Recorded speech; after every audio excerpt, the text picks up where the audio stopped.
말씀 신명기 24장 17절에서 22절입니다. 신명기 24장 17절에서 22절입니다. 저와 번갈아 교독하고 마지막 절 함께 읽겠습니다. 너는 객이나 고아의 송사를 억울하게 하지 말며 과부의 옷을 전당 잡지 말라. 너는 애굽에서 종되었던 일과 내 하나님 여호와께서 너를 거기서 속량하신 것을 기억하라. 이러므로 내가 내게 이 일을 행하라 명령하노라. 내가 밭에서 곡식을 벨 때에 그 한 뭇을 밭에 잃어버렸거든 다시 가서 가져오지 말고 나그네와 고아와 과부를 위하여 남겨두라. 그리하면 내 하나님 여호와께서 내 손으로 하는 모든 일에 복을 내리시리라. 내가 내 감람나무 떤 후에 그 가지를 다시 살피지 말고 그 남은 것과 객과 고아와 과부를 위하여 남겨두며 내가 내 포도원의 포도를 딴 후에 그 남은 것을 다시 따지 말고 객과 고아와 과부를 위하여 남겨두라. 너는 애굽 땅에서 종되었던 것을 기억하라. 이러므로 내가 내게 이 일을 행하라 명령하노라. 아멘. 어제 우리는 사회적 약자를 위한 하나님의 관심을 살펴보았습니다. 섬세하리 많지 구체적인 규례를 통해 하나님이 얼마나 우리를 사랑하는지 깨달았을 것입니다. 빚을 갚지 못하면 노예가 되는 세상인데 빚을 지는 사람이 어찌 인권을 논할 수 있겠습니까? 그런데 담보를 받을 때 집 밖에서 기다리라는 것은 지금도 혁신적인 규례라 하겠습니다.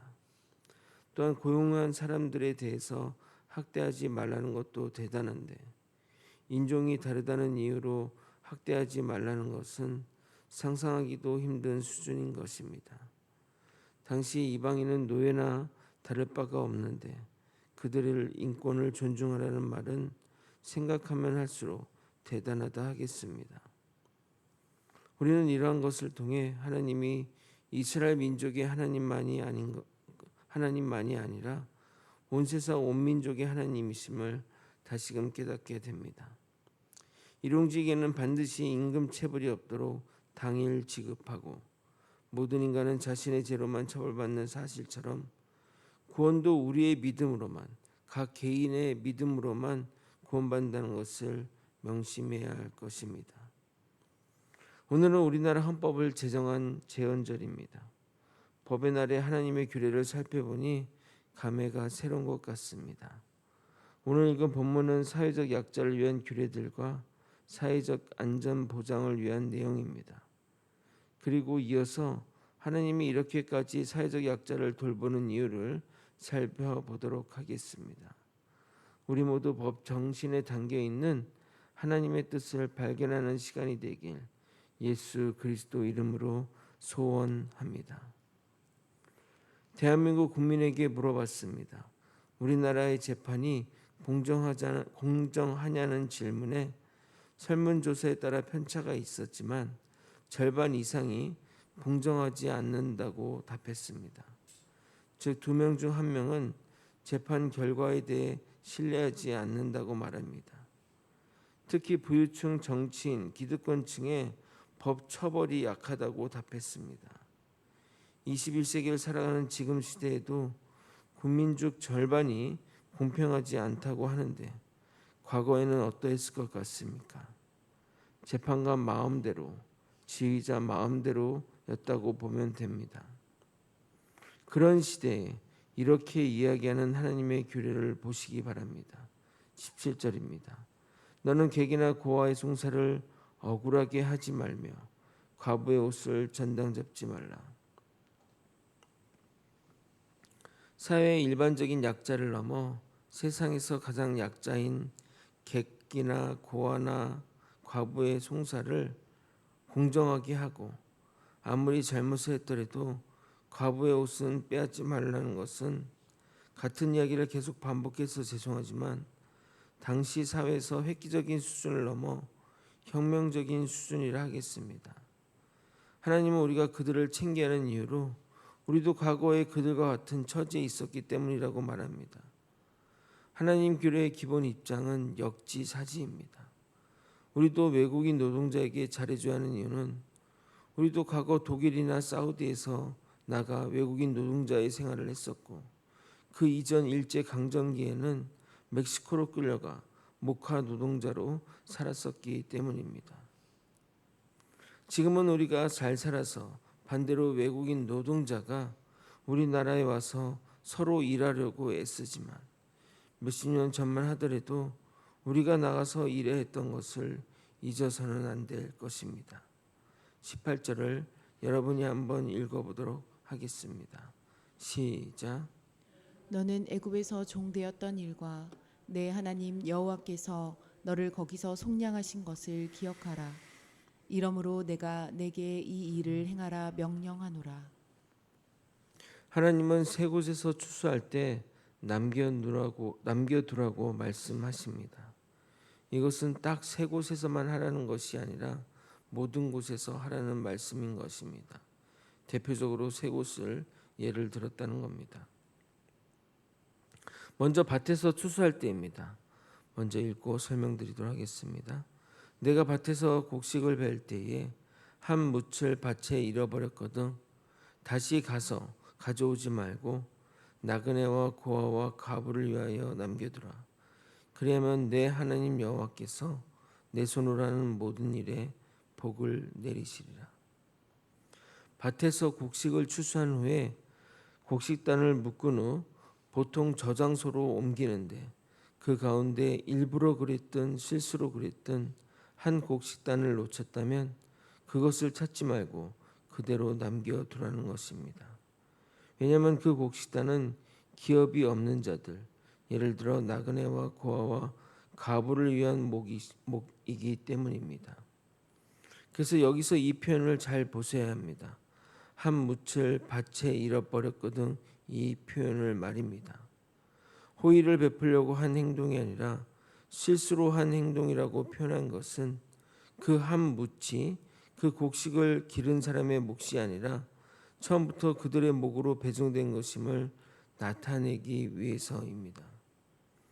만약 나그네와 고아와 과부를 위해 밭 주인이 일부러 남겨두었다고 말하면 그것은 그 사람의 의가 되어버립니다.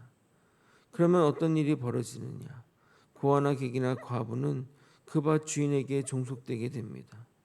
하나님은 그것을 원하는 것이 아닙니다. 실제는 하나님이 그들에게 주시는 것이기에 하나님은 밭 주인에게 남기되 실수처럼 남기라고 말하는 이유인 것입니다. 또한 그렇게 하는 이유는 주인이 호의를 베푸는 것이 아니라 원래 그들의 것이니 그들의 몫으로 남겨두라는 것을 강조하는 것입니다. 그러나 그들의 행위가 아무 공로가 없는 것은 아닙니다. 무슨 말이냐? 하나님이 그런 자들에게 복을 내려주시기 때문입니다. 그러므로 그의 행위가 의는 아니지만 하나님이 인정해 주시는 복받는 행위인 것입니다. 두 번째로 언급된 감람나무는 일명 올리브 나무로서 이스라엘 지왕의 귀한 작물 중 하나입니다. 그 나무에서 채취한 열매를 바로 식용으로 먹거나 기름을 짜서 약이나 향품으로 사용되는 아주 유익한 작물이라 하겠습니다. 가지에 달린 열매를 추수할 때는 너무 심하게 흔들어 따려고 하지 말고 한번 훑고 지나가면 다시 돌아가지 말라고 지시합니다. 그 이유는 또 그 남은 것들을 또 이 과부와 객과 고아들이 먹을 수 있도록 하기 위해서입니다. 세 번째로 언급된 포도나무 또한 다 따지 말고 고아와 객과 과부를 위해 남겨두라고 지시합니다. 포도나무 또한 농가의 수익을 높여주는 작물로서 열매를 바로 먹거나 또 즙을 짜서 술이나 음료로 사용하면 됩니다. 하나님은 이 세 가지 것에만 남겨두라고 말씀한 것이 아닙니다.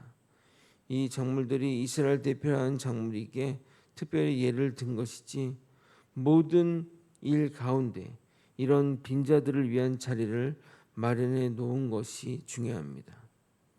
가끔 식당에서 일주일에 하루는 가난한 사람들을 위한 식사를 제공하는 것도 있는데 이렇게 실천해도 좋고 팔고 남은 것을 푸드뱅크에 기부함으로 이런 실천을 해도 좋을 것 같습니다. 아직 우리에겐 먼 이야기지만 우리 교회가 이런 일에 관여하여 주의 뜻을 실천하는 교회가 되었으면 좋겠습니다. 마지막으로 이렇게 하는 이유를 다시 한번 언급하고 있습니다. 22절을 여러분이 한번 읽어보도록 하겠습니다. 시작. 너는 애굽 땅에서 종되었던 것을 기억하라. 이러므로 내가 내게 이 일을 행하라 명령하노라. 우리가 지난날 힘들게 살았던 시절을 기억하는 이유는 우리의 현재에 대한 감사와 하나님의 은혜로 이 자리에 섰으니 우리 또한 받은 은혜를 베푸는 자리로 나아가게 하기 위해서입니다. 우리는 거저받은 은혜이니 그 은혜를 저버려서는 안 됩니다. 예수님도 제자들에게 이렇게 명령하십니다. 마태복음 10장 8절 병든 자를 고치며 죽은 자를 살리며 나병한 자를 깨끗하게 하며 귀신을 쫓아내되 너희가 거저 받았으니 거저 주라. 우리 모두는 하나님으로부터 거저 받은 자들입니다. 그 거저 받은 은혜를 또 다른 이웃들에게 거저 줌으로써 하나님의 영광을 이 세상에 널리 전파해야 할 것입니다. 말씀을 정리하겠습니다.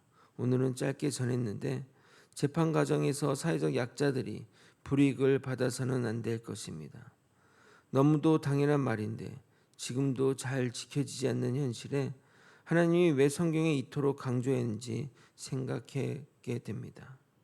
하나님은 사회적 약자들의 먹을 것에 관해서도 관심을 나타내십니다. 그래서 열심히 추수하지 말고 남김으로써 그들의 양식으로 삼게 했습니다.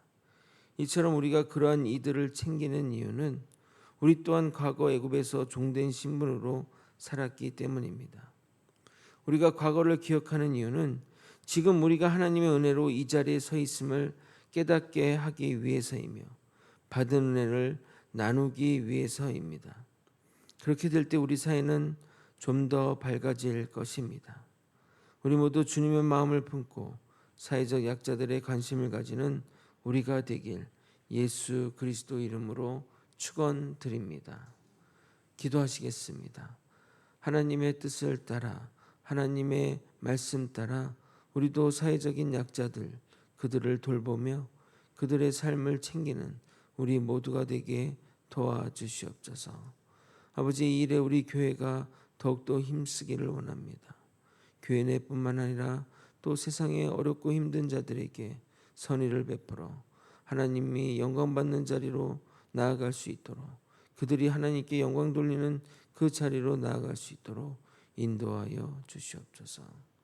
이 모든 것 우리 주 대신 예수 그리스도 이름으로 기도드리옵나이다. 아멘.